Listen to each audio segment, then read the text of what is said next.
What up, guys? Mad Viking here. Backlash live results. So far, shockingly, Ty Dillinger beat Aiden English. No one saw that coming, right? Ty Dillinger only beat him within less than 30 seconds both times he fought him before on SmackDown. But somebody thought, hey, this will make a great pay-per-view match. Somebody book it. Well, it lasted about just as long, and we'll just leave it at that. I'm about 18 minutes behind the actual broadcast because I had to go pick up Papa John's.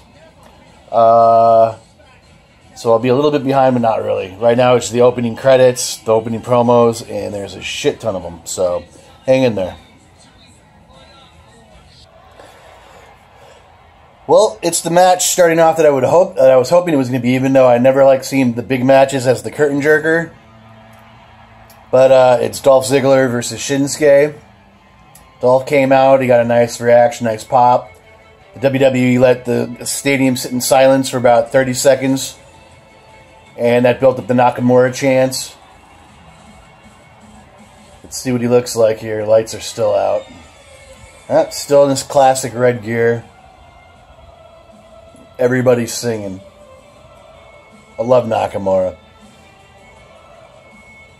I feel privileged for the amount of times I got to see him on house shows for NXT. It really isn't the same now that he's gone and Aries and Samoa Joe, but yeah, everybody is thoroughly into Nakamura. So far, it's a very simple match. They were both kind of feeling each other out in the beginning, doing a little tit for tats. Ziggler was behind the ref's back trying to break Nakamura's fingers. Then Nakamura had Ziggler's arm twisted behind his back and was trying to break it. Stuff like that. There's a lot of gesturing. Very slow moving, like a lot of rest holds. I'm expecting this to get a lot more exciting, but right now it's just, I don't know. Still a lot of back and forth. Like Shinsuke just had Dolph and he was attempting to get him in a full triangle choke. Dolph got out of it. Got into a springing DDT on Nakamura and almost got the pin. And now Dolph is back in control to just basically slapping Nakamura around. There's no really been anybody in total control. It's like 50-50 so far. Dolph hit a famouser, and I swear I thought that he just won the match. But he didn't. It was that damn close.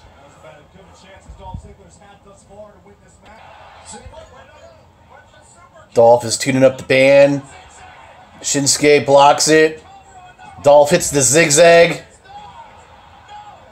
Again, it looked like he had him beat.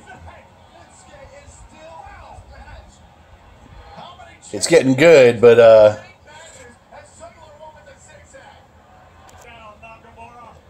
Ziggler went for the reverse exploder. Shinsuke blocked it. And then Ziggler super kicked him in the back of the head. He's rolling him over again for the pin. Nakamura gets out one more time. Dolph is getting frustrated. Nakamura hit with an exploder. Setting Ziggler up. That's it for the 1, 2, 3.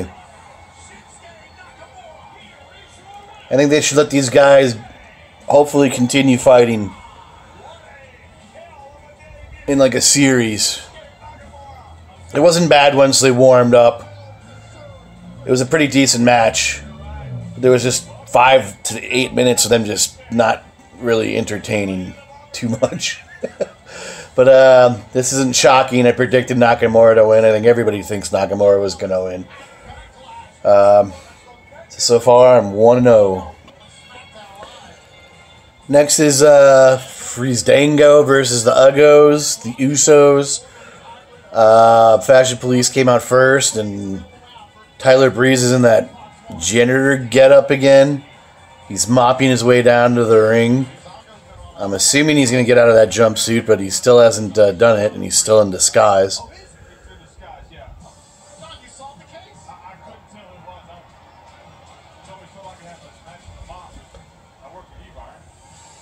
Here come the Usos. Nothing new with them. They look the same. They're in street clothes. Day one is H. Fandango started off the match. Had a little bit of a tie-up with one of the Usos. Didn't last long. Tagged in Tyler Breeze, who was still in his janitor gimmick with the mop. He was embarrassing Jey Uso with it, doing various little tricks there for a bit. Until Jey popped him, took the mop and snapped it in half. The crowd was actually cheering for the mop. Now Jey Uso can't make up his mind what corner he's going to jump off the top rope onto Tyler Breeze. I finally caught on because Tyler Breeze kept rolling out of the corner going to the other one, so Jey would have to go to the other corner. Tyler caught him with a back kick to the head, and now they're back in control of the match. I thought they were going to get pinned there. Tyler Breeze got out of his janitor gimmick outfit. Now he is dressed up as an old woman with a cane, trying to wrestle Jimmy Uso.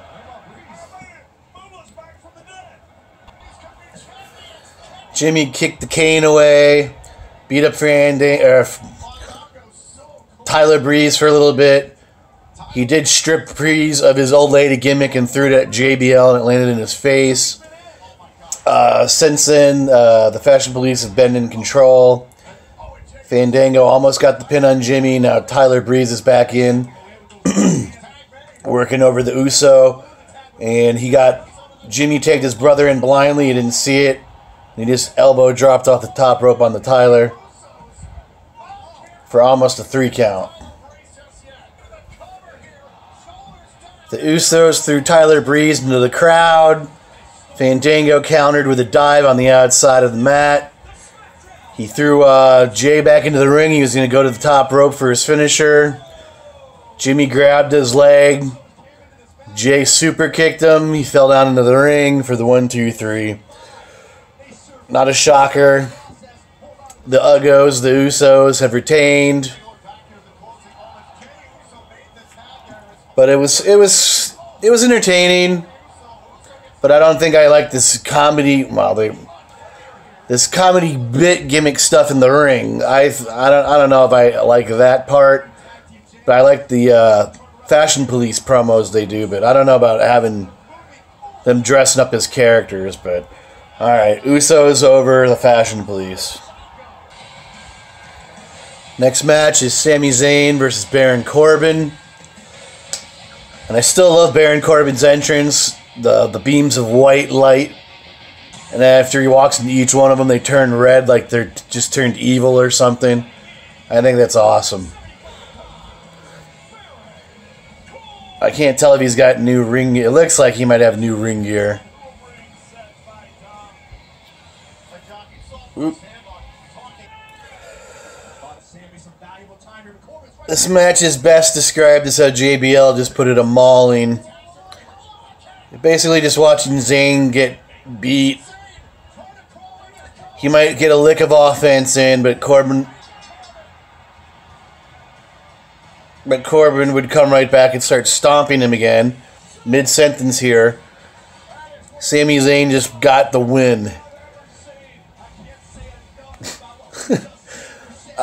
He was getting his ass beat. I don't even know how he just did. Oh, he got his Havula kick or whatever in.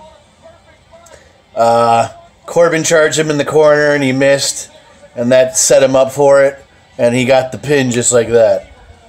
But meanwhile, he was just manhandled the entire match. He's got welts and I don't know, his whole backside of his back is covered like he was beaten with a belt. But I think I predicted Sami Zayn to win this, shockingly. I'll have to go back and look in my video.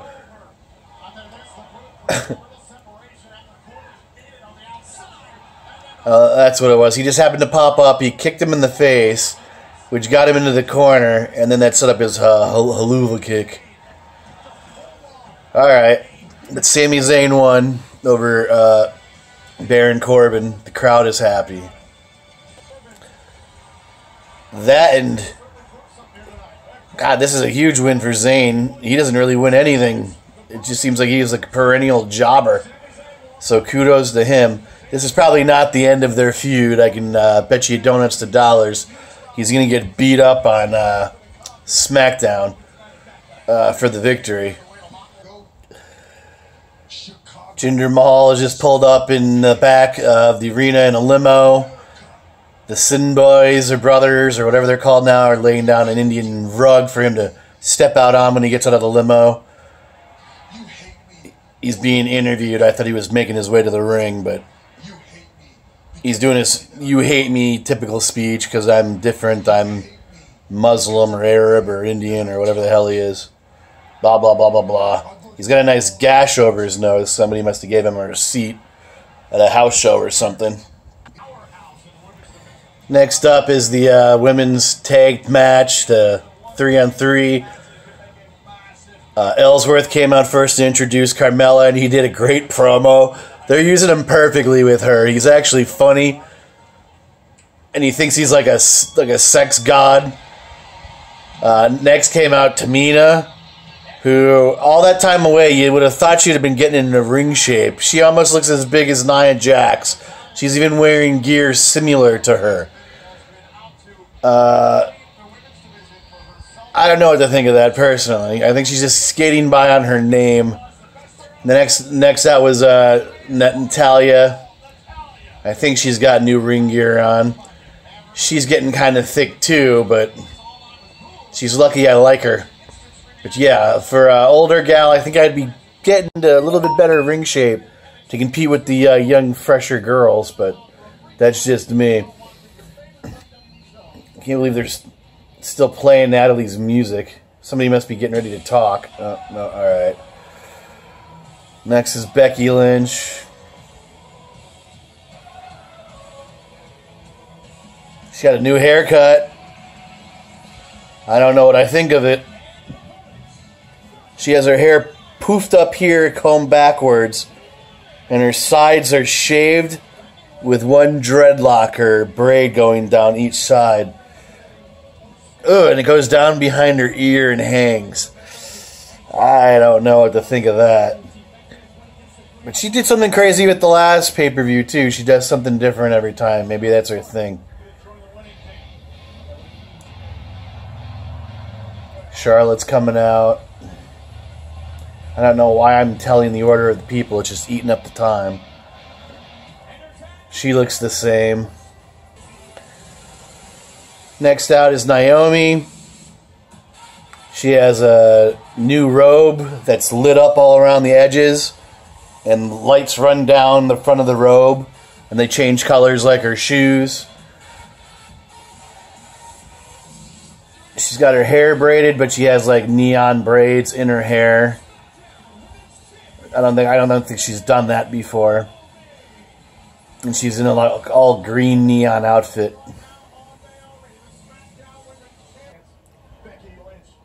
Tamina and Becky Lynch started off. The welcoming committee's done a really good job of isolating the other team. Basically, Becky Lynch got in, Flair got in for a little bit, and Naomi tagged in hot.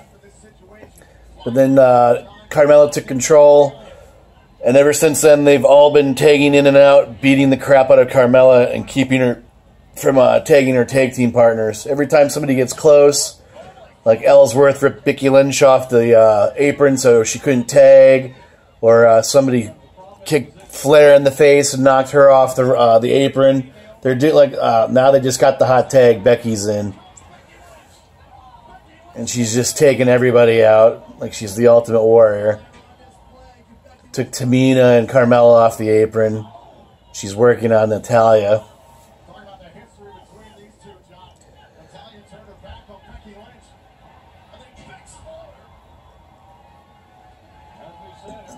Into an exploder.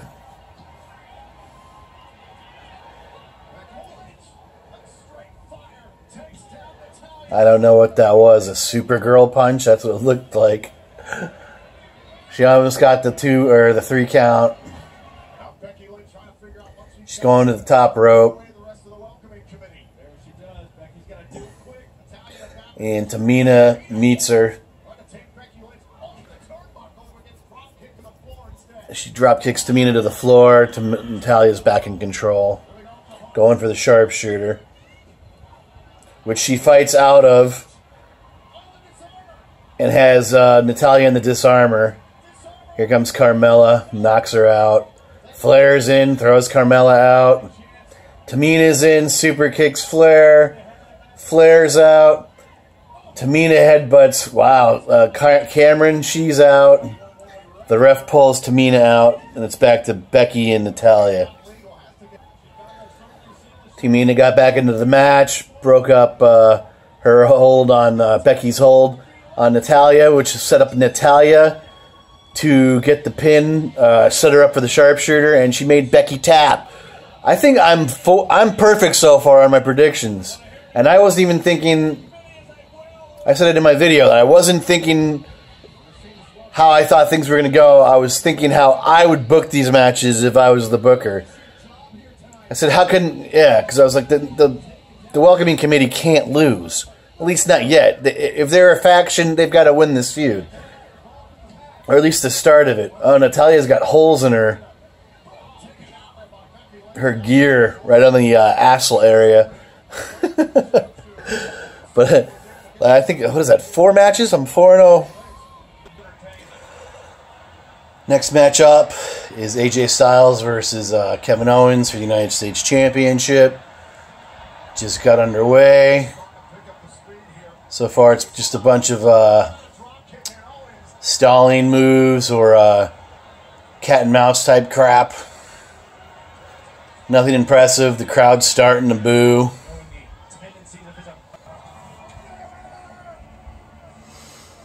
Well, shockingly, Kevin Owens retained. I shouldn't say shockingly, but I didn't predict him to win. The match was the match was pretty good. It was better than I thought it was going to be. It could have been a lot better, though. I have a feeling they're going to continue wrestling. The next matchup was Luke Harper versus Eric Rowan. And that match was better than I thought it was going to be. It almost looked like Eric Rowan was going to win, even though I think, yeah, that's the only match I've gotten wrong. No, I got AJ wrong, too. I think I said AJ was going to win. Yeah, so I got the last 2 matches wrong. But the Eric Rowan and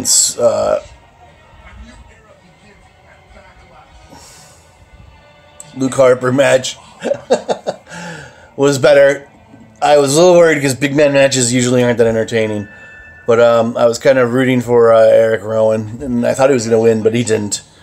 So up next is, of course, Jinder Mahal versus Randy Orton. And I know I didn't pick Jinder to win, but I'm kind of rooting that he does, because I don't like Randy Orton. I think he's just riding on his laurels, resting on his laurels. He doesn't ever reinvent himself. He doesn't change his look. Doesn't come up with new moves. Doesn't do anything new or refreshing. He just shows up, takes time off. He's Randy Orton. He leaves. He comes back Randy Orton. Nothing's different. What's good about this, though, this is really the only thing since the brand started that has been new and unique, like they promised. And I think Jinder's got a really big opportunity here. I think he just jumped the front of the line. So we'll have to see what happens. Jinder came out first. He had a pretty decent crowd reaction. They actually showed people cheering, clapping for him. Had their arms in the air for Jinder, so maybe this is coming out to be something for him. Then Then his music stopped, and there was a gap again, like they did with Shinsuke in the beginning. About 30 minutes of dead air. Like they were waiting for the people to start chanting for Orton or something. It just never happened. And then they just started playing Randy's music. I think somebody in the WWE must think Randy Orton's more bigger or over or popular than what he really is, because that did not go over very well just now. 30 seconds of dead air trying to get an Orton chant going. Didn't happen. Of course. Ooh, Randy Orton changed his RKO vest up to a new RKO vest. Good thinking, Randy. Get the merchandise moving. Oh well. Let's see how this match is. They're doing ring announcements, and of course when they get to Randy Orton, he jumps Jinder Mahal in the middle of them. They weren't even done calling Randy Orton's name out, so he's... Yeah, JBL just said that this match hasn't even officially begun, and Orton's beating the crap out of Jinder. You just chucked him right over the announcer's table into the guardrail. That was quite a throw. Now he's yanking him back over the announcer's table by his hair.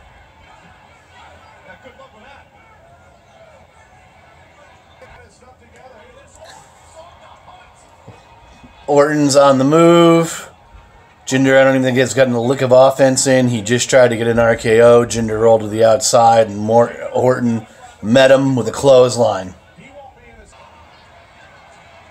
There are actually, let's go Jinder. Jinder sucks chants going out through the arena. Jinder was kind of just in control for a bit. They went out to the outside, and Orton backdropped Jinder into the announce table again. Or not again, but on it.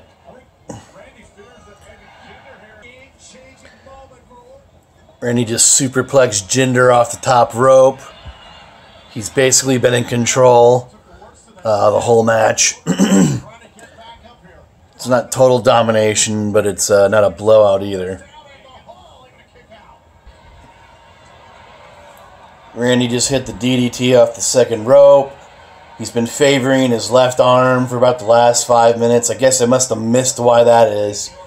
I ain't gonna lie, I've dozed off a couple of times during this pay-per-view. But now he's slapping his hurt arm. Oh, he's calling for the RKO. And Mahal rolls out of the ring. The Singh brothers are stopping Randy from getting to Jinder. And of course, that didn't last long. One just is in the guardrail. The other one just ate the ring apron. Gave Jinder enough time to pop up and throw Randy twice now into his hurt arm into the ring post.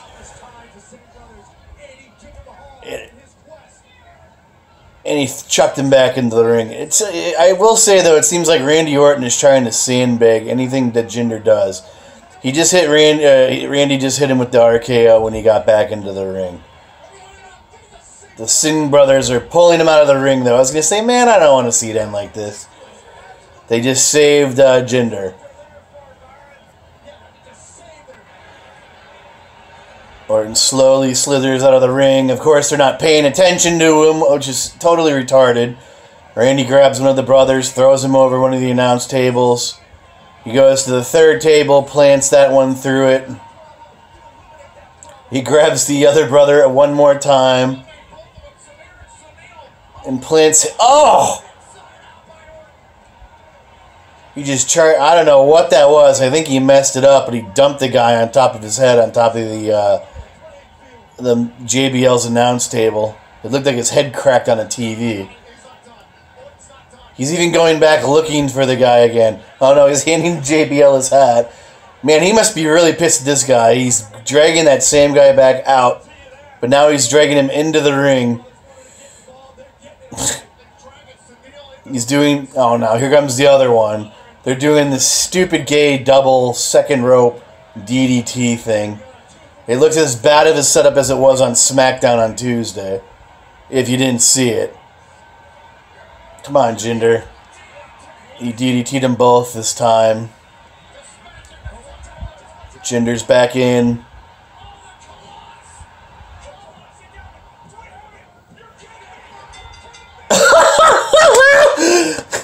Jinder got back in and hit him with the what? I couldn't understand what the move, the Colossus? And he beat Randy Orton. The people, these are people's reactions. There's so many dropped jaws right now, it's not even funny. I'm kind of happy. Like I said, Randy Orton is not... People are pissed. Oh my God, there are so many people shaking hands on heads and... I love it. Wow. Dude, this looks like The Undertaker getting pinned by Brock Lesnar in WrestleMania. The kid looks like he's ready to cry. Wow. Well, this is one of those anything can happen movements. As you can tell, I'm stoked because I don't like Randy. And this is something different. Oh, he's going out into the crowd, Jinder. I think. People they're still just cringing. They can't get over it. The crowd reactions are awesome. Nobody expected him to win.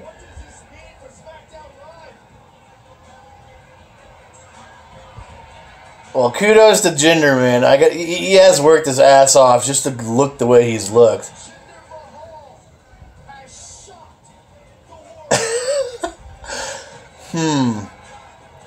So I wonder who'll be the guy that dethrones him.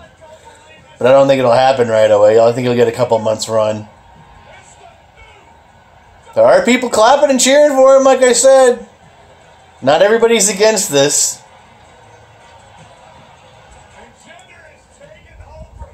But God, oh no! Now you think about it, he's the first ever Indian-born WWE champion. This is records. This is in the record books. Wow.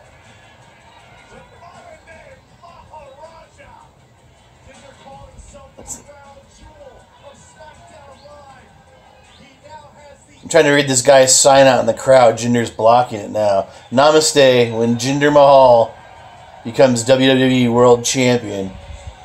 See, like I said, not everybody's against it.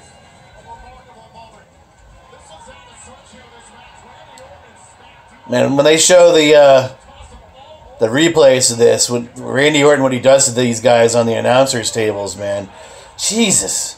They just showed that one again that I was talking about. Even Randy cringed after he dumped him on his head like that. He's like he knew he effed up.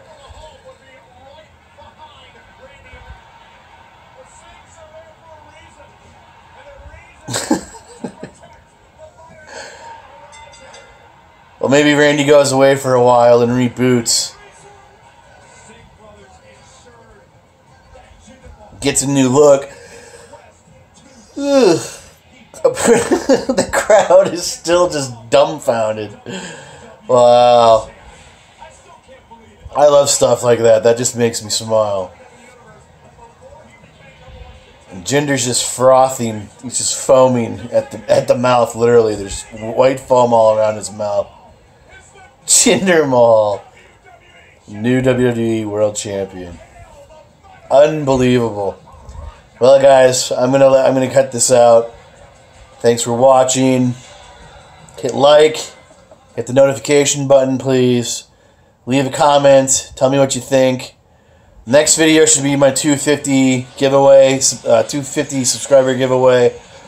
I made my last video, and it really pissed me off. I lost six subscribers in 2 hours because of YouTube, whatever their BS is about. I think I got 3 of them back.